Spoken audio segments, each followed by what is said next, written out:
Yeah, I guess I lied in the last video. Computer fucked up, so I couldn't get video done in the right amount of time. Yeah. Talk about value. How do we value things? Not culturally, but as a general objective perspective. How do we value things?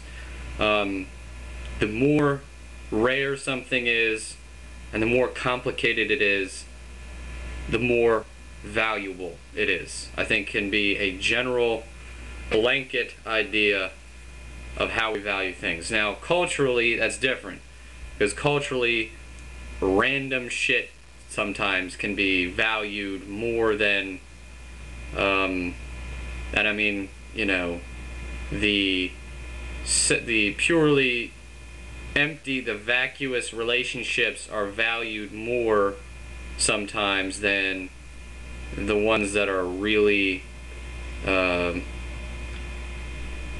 we lose sight of what really is worth our time, I guess, what is really valuable, because of culture or because of egocentrism, things like that.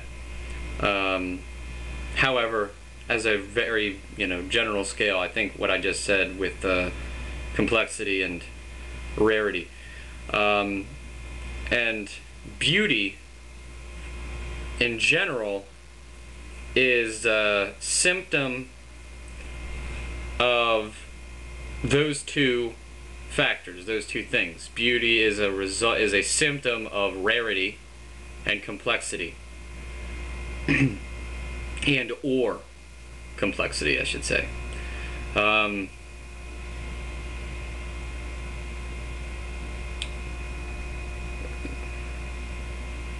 If we had the ability to really be aware of how rare, I mean, this is the notion that a lot of people that say they're enlightened feel, is that every moment is perfect and beautiful.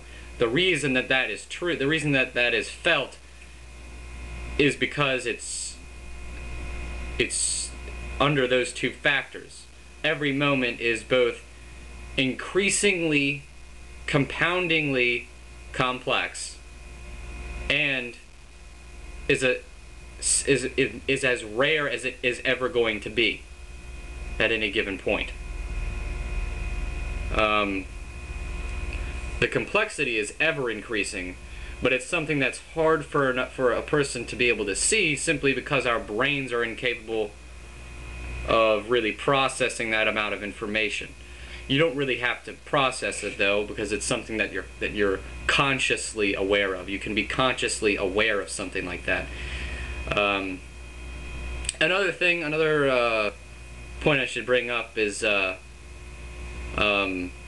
far as what I think people should read or listen to in order to, especially if you're an atheist, something like Jiddu Krishnamurti,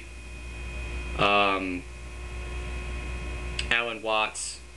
Maybe some people have already heard of that or whatever, but Alan Watts.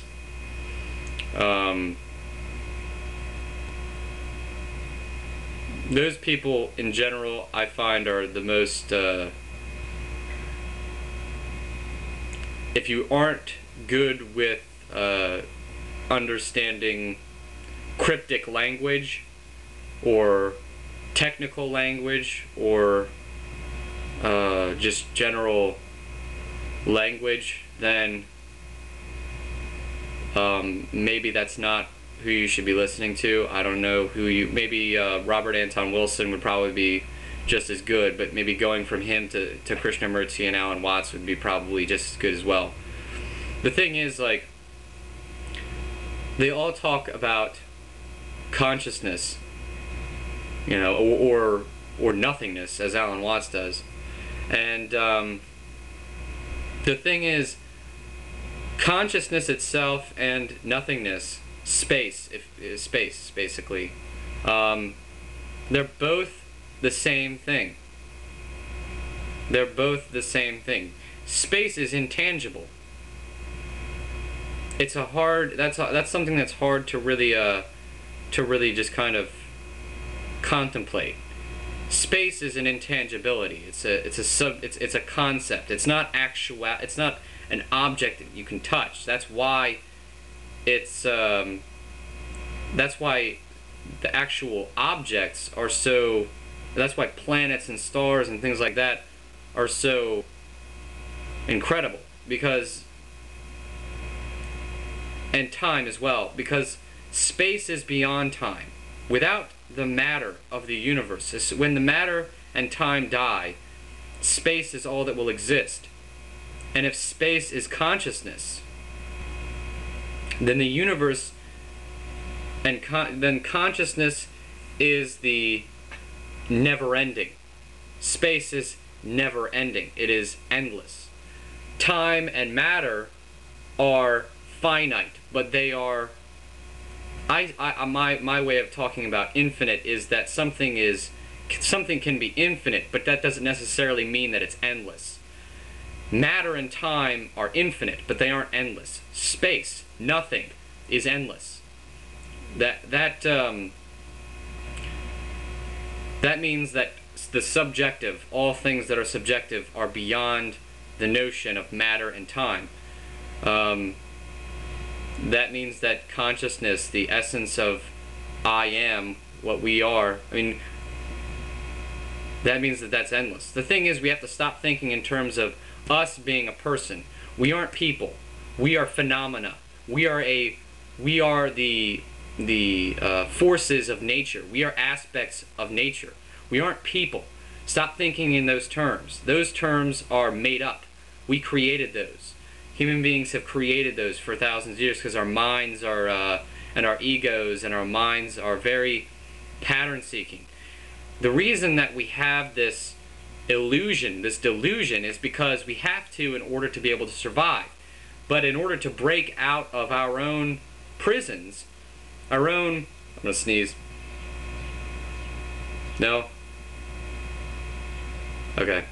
In order to break out of our own prisons, we have to realize what we are first.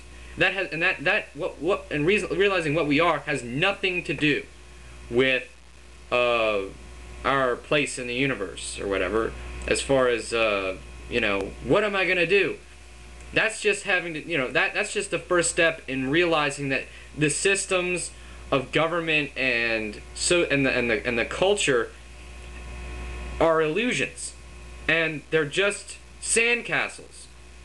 They're just there's things that were just made up. So getting into reality, then it's more easy to disregard the authority of something that's just arbitrary. Some people, government in its nature is not arbitrary. It's something that was evolved. But the thing is, the government that currently exists is arbitrary. It has devolved, it has regressed into a form not unlike fascism or just general, it's a fucking kangaroo government. We need to get out of this. The only way to get out of it is to really understand what our duties are as beings that are really... We're responsible for our government. We are the role models for our government. If we don't act accordingly, then it's going to do whatever it's going to do.